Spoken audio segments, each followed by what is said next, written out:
Polda Sumsel melakukan razia kendaraan dalam operasi Patu Jaya 2016, Sabtu 21 Mei 2016 di Jalan POM 9 Kampus Palembang.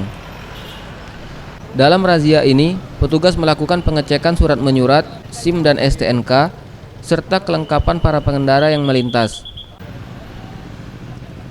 AKP Suyanto, Kasilaka Dirlantas Polda Sumsel mengatakan, untuk personil sendiri melibatkan seluruh fungsi kepolisian yakni Brimob, Bimas, Intelkam, dan Propam.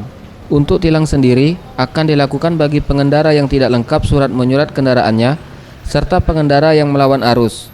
Dan untuk titik razia sendiri akan terus berpindah-pindah setiap harinya. Dengan seringnya razia ini diharapkan dapat menekan tindak kriminal pencurian kendaraan bermotor. Karena kendaraan yang tidak memiliki surat yang lengkap akan langsung ditilang di tempat.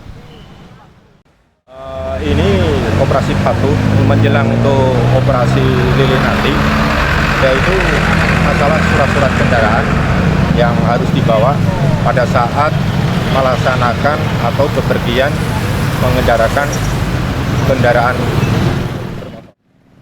Operasi Patu Jaya digelar 16 Mei hingga 29 Mei 2016 sebagai cipta kondisi menjelang operasi ketupat PAM dan Idul Fitri. Parel Satria, Sriwijaya TV.